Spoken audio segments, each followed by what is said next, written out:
Hello and welcome to Transfermarkt. My name is Matt and I'm joined by Ewan and Ben to discuss Liverpool's interest in Martin Zubamendi.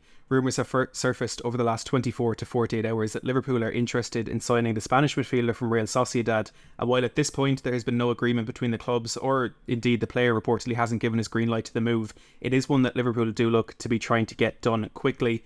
Ewan, I want to come to you first because you've written a brilliant article on Zupamendi. So can you tell us, first of all, why Liverpool are interested in this player and what type of player they're looking to bring in? Thanks for saying that. The money's in the post for that. But yeah, it's understandable why Liverpool want Zupamendi. A lot's been made in the summer about they're kind of the only Premier League club not to make a first team signing at this stage of the window. But they've got a really good squad. Jurgen Klopp left, Arne Slot, a really good squad. It feels like Slot's kind of hinted at this. They've spent pre-season assessing the players and where they need to go and buy rather than just buy for the sake of it. And it appears that number 6 role has been the priority position that Slot wants to improve. In the summer, he's played Gravenberch, Sablotsai and Endo there in pre-season.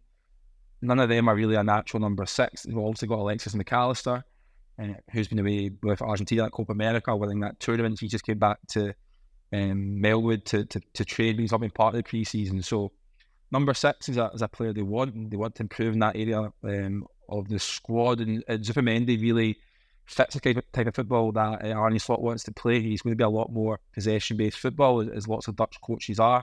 And Zupamendi's an excellent player. Some people might not know that about him outside of Spain. Until the Euro 2024 final, where he came on for Rodri at half-time and he was outstanding. I think a lot of English fans probably thought, Rodri's off as a real chance for us to win the tournament, but Zupamendi, as Ben put his hand up there, Zupamendi came on and he was like a Busquets regen. He keeps the ball. He's so press resistant, which is so important in modern football. He uses it really well, and he's not exactly a physical specimen, but he's pretty good at intercepting play.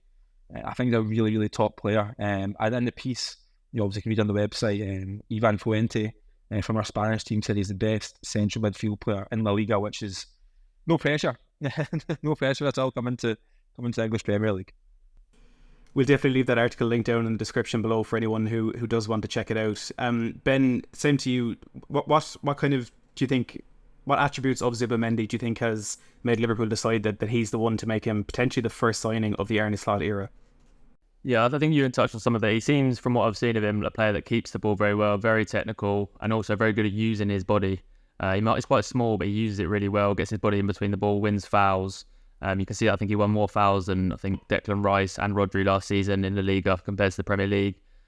He was a player that was linked with Arsenal for a very long time. I think that sort of interest probably goes back about 18 months now. Zubamendi has been linked with that role, which Arsenal have sort of needed to fill for a while, with Thomas Partey's fitness issues and himself and Jorginho moving into their 30s. But it looks like Arsenal are now going to move to another Real Sociedad midfielder in Mikel Merino this summer, which has left it open. But I think it looks a really smart buy for Liverpool. 60 million euros release clause. Like Ewan said, in that Euros final, I was amazed at how well he does. I was 100% one of those England fans celebrating at half-time when I saw Rodri going off. I thought this was the chance. But then he's come on, and if anything, Spain improved in that second half, and he completely controlled the midfield. I think he'll probably sit into that 6th role, and McAllister will move on a little bit. One potential worry could be they haven't really got like a dual monster in midfield, with him being a technical player. But McAllister does absolutely love flying into a tackle, and as I said, Zupamendi does use his body quite well, so they've probably got quite a good balance there of technicality and players that are willing to get stuck in. If you had a midfield three of Zupamendi, McAllister and Szoboszlai, I think that's quite a balanced midfield. Then you've got the likes of sort of Curtis Jones that can come in and provide a bit of competition there as well. So it was a slow start for Liverpool, but I think if they can get this deal over the line, it's one to be very excited about. And they've also done a very good job at keeping their players. We thought Salah might be off, we thought Van Dijk might be off. Luis Diaz had been linked with Spanish clubs, the same for Darwin Núñez. It looks like all of those players are going to stay at the moment, so it's been quite a settled pre-season in that respect, and now they're adding a quality player to their ranks. So I think Liverpool can be quite happy with how things are going so far under Arne Slot.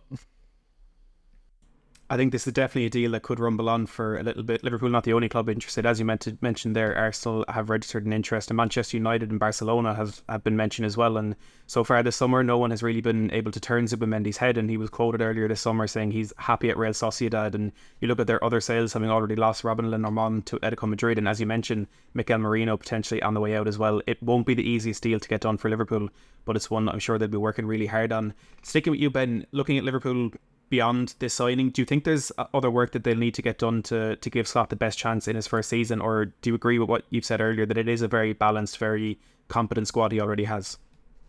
Yeah, well, to be honest, I did think that Jurgen Klopp slightly overachieved with the squad they had last season. In terms of, I don't think they were as strong as Arsenal or Manchester City. So to be in that title race for as long as they were did surprise me. And obviously, following a manager like Jurgen Klopp, who is completely adored by that club, can sometimes be a poison chalice. So I do expect it, and I certainly did expect it to be a tough job for Arne Slot. But as I said, I thought there would also be a lot of outgoings that he'd have to deal with. Even like Trent Alexander-Arnold, for example, there was rumours about him going to Real Madrid. But I think he's done a good job to try and keep those players in. I think they have to be realistic about what the aim is next season. I don't think they're going to go straight into a title race again. I think if they can get top four, consolidate, I would try and maybe aim to bring in some younger players, because Mohamed Salah is entering the twilight of his career, so is Van Dijk. So get some players to come in, learn a little bit from them, and look to fulfil that role going forward. But yeah, I've been impressed with what they've done in terms of keeping the players so far. They look bright in pre-season. They beat Manchester United, they beat Arsenal. I know pre-season friendly don't mean a lot, but I think it's promising signs. And if they can get Zubamendi and one more through the door, I think maybe another winger or a striker in that front line could be useful. And maybe another left back as well to provide a bit more competition for Robertson. Ewan, would you agree with those problem areas that Ben has identified there? Yeah, I think Liverpool's squad is quite well balanced. I don't think it's on the level of Manchester City and Arsenal, who you expect to be the top two again this season. But other than that, I don't think there's probably a stronger squad in the league than Liverpool's. They've got good balance throughout the squads. Chelsea have an abundance of players, but nobody knows what's going to go on there. The same can be said about Manchester United. Nobody can really predict what's going to happen with them. Villa had a really good season. Tottenham had a really good season, but I'd say Liverpool have better players in their squad than both those clubs. So yeah, it's all about adding quality players. Slot said in pre-season that he wants to sign players who are better than what they already have in that position. So it's difficult to get a right back better than Trent Alexander-Arnold. It's difficult to get a goalie better than Alisson, or a centre half better than Van Dijk. So this position seems like they've assessed the squad over pre-season. There's been no panic, there's been no rush, and they've identified a player who, in Slot and Richard Hughes' mind, is better than what they already have in that position. And in terms of interest in our clubs, I think that's an interesting factor in this deal, because he's not shown any great hurry to leave Sociedad early on in this window or across previous windows. And it's always fascinating with release clauses, because people sometimes think that because a player has a release clause in their contract, they're easy to ascertain, because they can just pay the money and he goes, but they have to pay that money up front when it's a release clause, unless they can negotiate a deal with the club. So it's not as if you can spread the €6 million over 3 summers like you could with a normal transfer fee, and it's got to be paid up front. So for example, Manchester United couldn't afford to pay that in this window. Barcelona certainly couldn't afford to pay that in this window, and Arsenal are probably a club who can do that because of their finances and because they've not spent so far this window. But it appears that they're going for a different profile of players. So Liverpool kind of have the march on other clubs on that regard. And on top of paying the fee up front, you also have to convince the player, which, like we said, hasn't proven easy at the moment with Martin Zubamendi. Let us know in the comments down below your thoughts on this potential transfer for Liverpool, and if you think it's the right one to make him the first signing of the Arne Slot era. Hit the like button if you've enjoyed this chat, and make sure to subscribe down below for more of this throughout the rest of the transfer window. But for now, thanks for watching.